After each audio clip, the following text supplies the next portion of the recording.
Olá, galerinha! Tudo bem? Hoje é quarta-feira, dia 16 de dezembro, e às quartas-feiras a gente faz questões de história, questões relativas, né, ao período que a gente está estudando. A gente está estudando agora, né, essa semana, como foi na live de segunda-feira, o século XVII. E estamos estudando a Revolução Científica. Bom, como na live de segunda-feira ficou apertadinha e eu fiquei de concluir a Revolução Científica, hoje nós vamos concluir a Revolução Científica e vamos fazer alguns exercícios da UERJ que já foram cobrados sobre esse assunto e também sobre o assunto do os assuntos referentes ao século XVI. Vamos lá? Então, fazer uma revisão aqui rápida sobre a Revolução Científica. Quais foram os antecedentes da Revolução Científica? O humanismo e a crítica à igreja e à sociedade. Então, galerinha, né, a gente percebe aí que as ideias protestantes elas foram importantes porque elas liberaram o homem, né, para a interpretação, a humanidade para a interpretação da Bíblia, sem precisar passar necessariamente pelo clero, pela Igreja Católica. Tá? O humanismo, o renascimento, né, ele também vai fazer uma grande crítica à igreja e à sociedade. Existe uma nova concepção do homem, que é o antropocentrismo, e do mundo, e uma sequência de descobertas, né, sobretudo do Novo Mundo da América, pelos povos ibéricos, tanto os portugueses quanto os espanhóis. Beleza?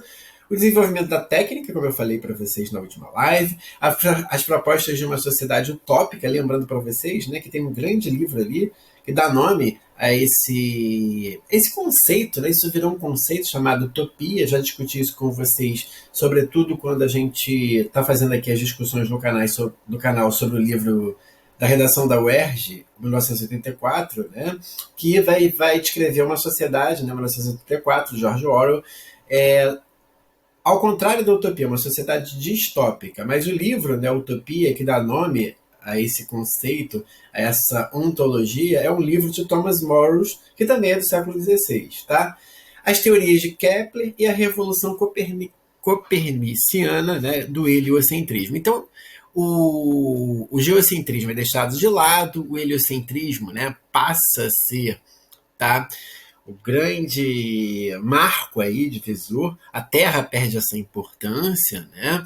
Essa centralidade, e o Sol passa a ter essa centralidade. Os grandes expoentes da época é Galileu Galilei, né? Que tinha uma frase muito interessante, né? Ele dizia que o livro da natureza é escrito em caracteres matemáticos. Né? Galileu ele foi um dos primeiros a colocar em evidência, né, as ideias de Copérnico. O Francis Bacon, né, que vai criar o método indutivo nas ciências, tá? Aquela ideia de separar tudo até você chegar às conclusões generalizadas, tá? Ele vai desenvolver uma metodologia científica que conduz ao método científico. Tá? É preciso observar, levantar um problema, formular uma hipótese e experimentar para ver se isso está se repetindo ou não e chegar a uma conclusão, né? Uma fórmula, uma generalização. Século XVII, gente, é o século da matemática, da matematização. Daí, outro homem muito importante desse século é o René Descartes. Né? O René Descartes é responsável pelo pensamento ali racionalista matemático, né? Je pense donc je suis, penso logo existo, né? Inventou a geometria analítica, o eixo cartesiano, que vai dar origem lá, como eu expliquei para vocês, às funções, ao raciocínio matemático, tá? Outro homem importante aí é o Spinoza, tá? Que vai seguir a corrente racionalista, defendeu a existência de um Estado mais democrático. O John Locke, que nós vamos falar muito dele, sobretudo ali no fim do 17, quando eu for falar de iluminismo com vocês. Vai ter uma live aqui pro final do século 17, início do 18, quando eu for tratar do iluminismo. As principais correntes de pensamento da Revolução Científica são o racionalismo e o empirismo. O racionalismo defendia a primazia absoluta da razão e colocava em segundo plano a experiência, defendida essencialmente por matemáticos. E o empirismo defendida pelos pensadores ingleses, que afirmavam que todo conhecimento deve resultar da experiência e da observação cuidadosa dos fatos. As descobertas, né? Aí nós temos aí as descobertas na matemática, na astronomia, na física, na química, tá? Temos aí as teorias de Newton, né? Descobertas da teoria gravitacional universal, tá? Nós temos aí grandes progressos técnicos, né? Como invenções do aeróstato dos irmãos Montgolfier, o barômetro do termômetro de Galileu também, tá? Os progressos científicos que vão levar ali mais à frente, né, aos conhecimentos botânicos e à própria Revolução Industrial, né, do século XVIII na Inglaterra, tá? Então, essas ideias vão trazer novas bases de conhecimentos e vão ser pioneiras da modernidade e vão resistir aos poderes estabelecidos, sobretudo o quê? Ao conhecimento da Igreja Católica, tá? A alteração das mentalidades e novas atitudes. Vamos lá? Vamos ver como que isso cai no vestibular? Vamos dar uma olhadinha aqui. Então, vou mostrar aqui para vocês a prova da UERJ. Prova da UERJ, deixa eu ver aqui. Tem uma questão específica sobre isso. Prova da UERJ 2016, é isso? Vamos lá, deixa eu ver aqui. Separei algumas provas da UERJ. Aqui, ó. É a prova da UERJ 2016, tá? Deixa eu abrir aqui, ó. Vocês têm lá no vestibular da UERJ, como eu sempre mostro aqui para vocês, ó. Vestibular.uerj.br. Aí, ó, vocês vêm aqui, ó. Exames, provas e gabaritos anteriores. Exame 2016, ó. Aí a gente tem aqui, do 2016, a gente tem aqui a história e padrões de resposta. Ó, vou abrir aqui o padrão, vamos voltar lá para a questão, depois a gente olha ali o padrão de resposta. A questão 3 dizia o seguinte, lá no vestibular da UERJ. Mandando indagar estes dias em Amsterdã, se o texto Sistema do Mundo de Galileu achava-se à venda, comunicaram-me que fora impresso, mas que todos os exemplares haviam sido queimados em Roma, ao mesmo tempo que condenaram Galileu a retratar-se, o que me surpreendeu, tanto que quase resolvi queimar todos os meus papéis, ou pelo menos não os mostrar a ninguém, pois não podia imaginar como Galileu, que é italiano e mesmo estimado pelo Papa, pudesse ter sido criminalizado e não ser por ter desejado, por certo, demonstrar o movimento da Terra, adaptado de Descartes. Então, Descartes falando, né, sobre os estudos de Galileu, que ele teve acesso. Tá?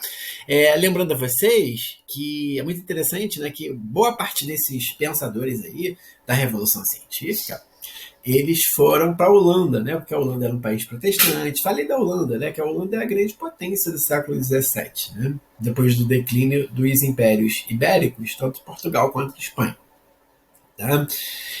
Então as pessoas iam para a Holanda porque na Holanda tinha mais liberdade de pensamento, é um país protestante, a Igreja Católica não tinha tamanha força, né? A força da Inquisição para tentar reprimir essas ideias, né, que demonstravam que a Terra não era o centro do mundo, que aquela concepção medieval, né, geocêntrica não era a concepção correta. Então vamos lá. A questão diz assim: René Descartes, 1596 a 1650, e Galileu.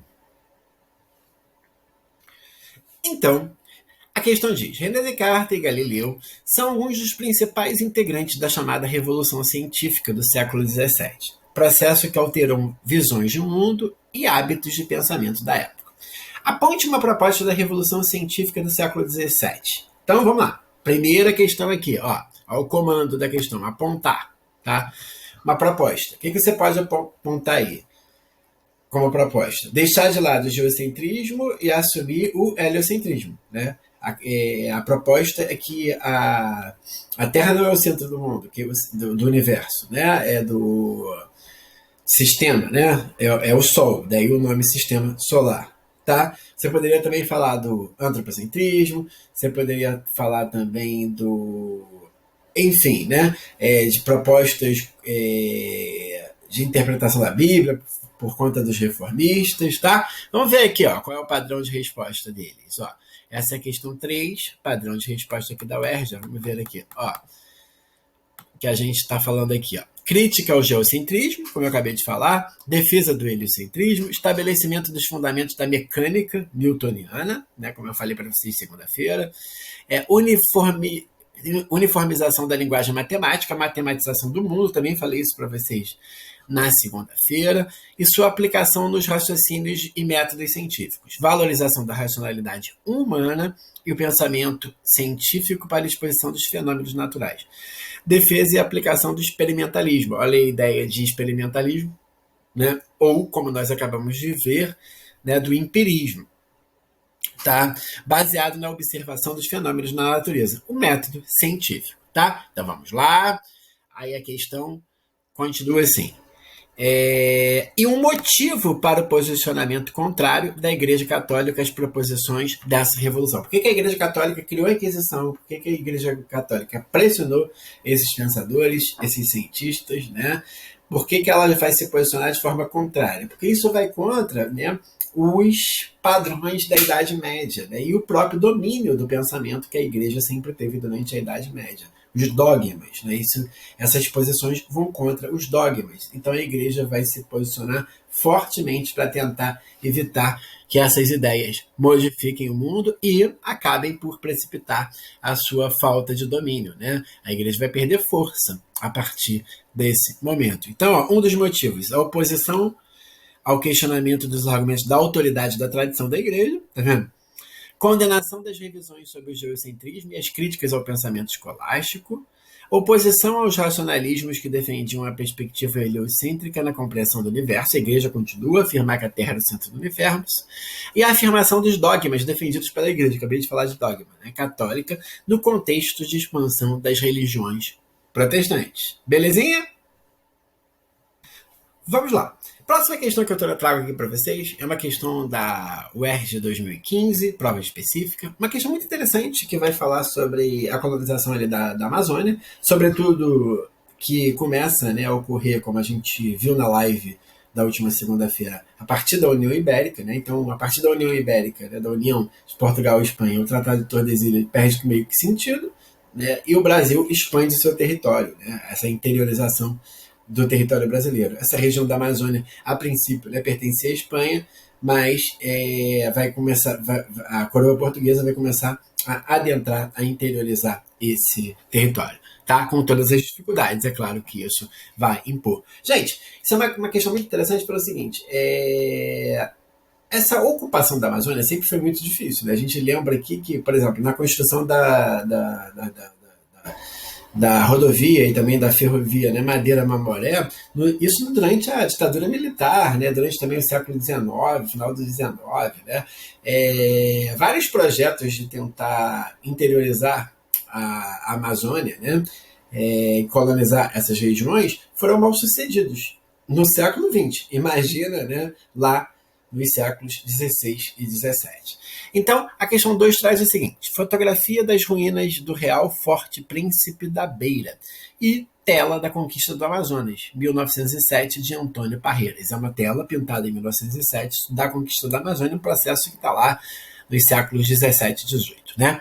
As imagens remetem a 2 marcos históricos do processo de conquista e ocupação da região amazônica pela coroa de Portugal. A construção do Real Forte do Príncipe da Beira na margem direita do rio Guaporé, entre 1776 e 1783. E a expedição à região do Amazonas, comandada por Pedro Teixeira, ocorridas entre 1637, no século XVII, e 1639. Vamos lá, as questões agora, os comandos. Identifique, olha o comando aqui, ó, identifique 2 estratégias da colonização portuguesa na Amazônia. Então vamos lá, o que a gente percebe aqui? Ó? Isso aqui é uma questão também de interpretação. Né? Qual é que é a estratégia da colonização da Amazônia que a gente pode ver aqui pelas imagens? Então, os portugueses, normalmente, quando colonizavam os lugares, eles vão construir o quê? Fortes. Olha aqui, ó, fotografia das ruínas do Real Forte do Príncipe da Beira. Isso foi comum, até na colonização do litoral do Brasil também. Né? Por que eles vão construir fortes? Esses fortes vão tentar impedir invasões estrangeiras. Século XVI, século XVII são séculos das invasões, né? São holandeses no Brasil, os franceses no Rio de Janeiro, né? Enfim, a região do Amazonas tem uma região de eterna disputa, né, entre os povos, né? Então eles vão construir fortes para defender essas regiões, né? Outras estratégias da colonização, né? Tentar catequização, né? A gente está vendo aqui, ó, olha aqui nessa imagem aqui à direita, né? Nós vemos aqui a cruz, né? A cruz de Malta, né? Então tem sempre elementos da igreja, né? Tentando catequizar esses povos. Vamos ver o padrão de resposta da UERJ? Vamos lá. Ó, padrão de resposta da UERJ. Construção de fortes destinados à defesa das terras conquistadas, beleza, isso a gente falou. Utilização de numerosa população indígena local como mão de obra, né? Os indígenas vão ser colocados como mão de obra, né? A gente vai ver ali no século XIX algumas revoltas, né, no norte do Brasil, como a revolta da cabanagem, né, ligada a essa questão da própria utilização da mão de obra dos indígenas, né? Realização de expedições de exploração e reconhecimento do território, várias expedições, né, que vão tentar mapear esse território descoberto, controle e uso da navegação de rios para assegurar a posse do território. Então, os rios ali são muito grandes, né, e são navegáveis, né. Estímulo à presença de missões religiosas, acabei de falar para vocês, dedicadas à catequese dos indígenas, e exploração dos recursos naturais da floresta, coleta e extração de drogas do sertão, que eu falei também na segunda-feira para vocês, como canela e cacau, tá? Então vamos lá, vamos ver o restante aqui da questão. E ele diz assim: em seguida, aponte duas características físicas ou demográficas dessa região que tenham interferido na estratégia da colonização. Bom, gente, características físicas e demográficas da região. Existe um imenso vazio populacional. Nós temos ali características físicas também, uma floresta tropical, né? Com um clima muito complicado, a existência de doenças como malária, né, que sempre dificultou essa colonização. Então você tem uma floresta equatorial totalmente fechada, mata fechada. Então essa questão 2 aí, apesar de estar na prova de história, ela ela conversa, né, uma questão aí que mais uma vez a UERJ traz a interdisciplinaridade com a geografia, tá? Vamos ver os padrões de resposta aqui. Padrões de resposta. Ó, acabei de falar disso. Extensa floresta equatorial, grandes vazios demográficos, né? Bacias hidrográficas navegáveis, dispersão dos recursos naturais pela floresta, né? E existência de numerosos e diversificada população indígena. Belezinha? Vamos fazer mais uma? Mais umazinha. Valeu, vamos lá. Bom, mais umazinha para fechar esse vídeo aqui que está riquíssimo. Questão 2, vestibular da UERJ 2017. Uma questão que vai trazer os mapas. Falei muito para vocês dos mapas, né, da evolução dos mapas, sobretudo no século XVI e XVII. Nos séculos XVI e XVII. Então vamos lá. Mapa 1, ó, temos aqui, tá? Presença aqui de umas araras, né? E mapa 2, né? Um mapa já mais certinho, né? Mais detalhado. Mapa do Brasil de João Teixeira Albernaz, 1666, e Planisfério de Cantino, 1502. Então, um mapa do século XVI, um mapa do século XVII. Certo? Então, vamos lá. Pode-se observar nos mapas maneiras distintas de representar o território que viria a ser designado como Brasil. No contexto da conquista e da colonização portuguesa na América, entre os séculos XVI e XVII, respectivamente, tá? Identifique um aspecto. Então, ó, comando aqui da questão.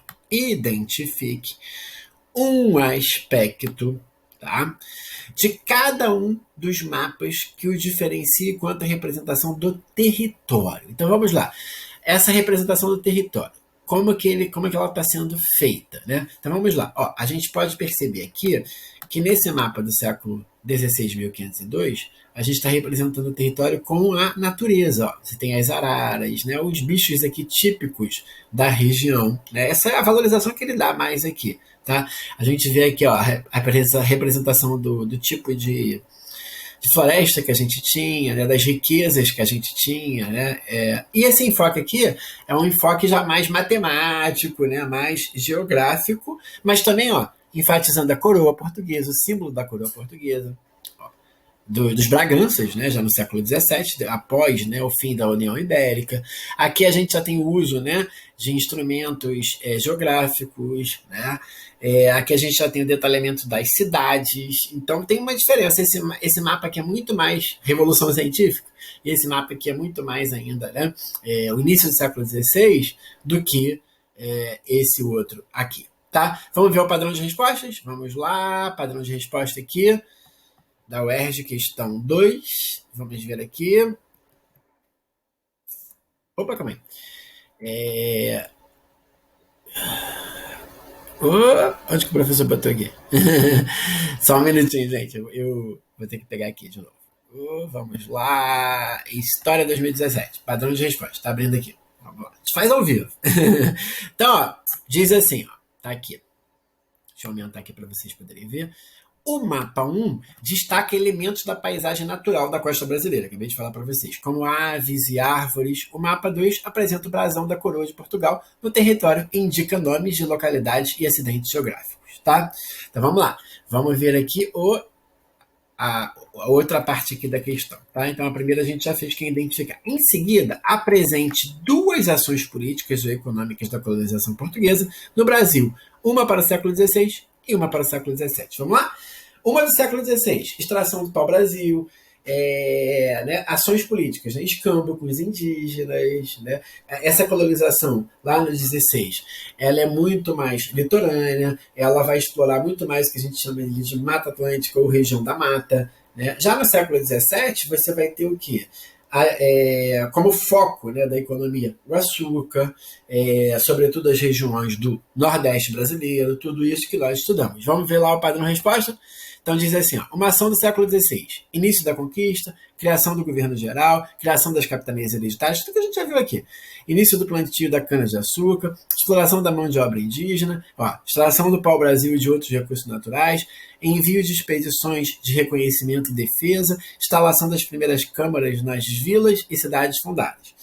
Uma ação do século XVII, expansão da lavoura de açúcar, acabei de falar, fundação e expansão dos núcleos de povoamento, ampliação do uso da mão de obra de escravos africanos e o surgimento e expansão de outras atividades econômicas, como a criação de gado, lavoura e algodão e de subsistência, extração de drogas do sertão na região amazônica. Beleza, galerinha? Bom, hoje a aula foi bem produtiva, né?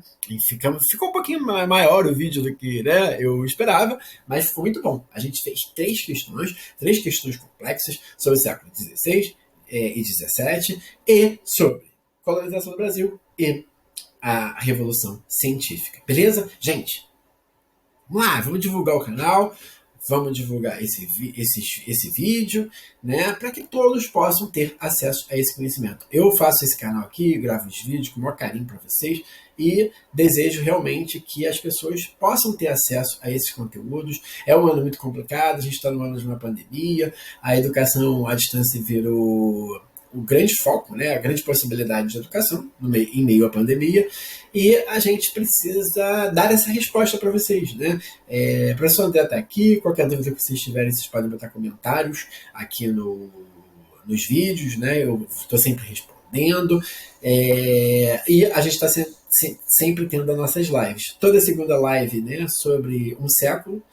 Estou explicando, pegando as principais questões sobre os séculos, né, dos 16 ao 21, a gente vai fazer isso até lá abril, tá? E às sextas-feiras nós temos as lives sobre o livro de 1984, livro de redação da UERJ, tá?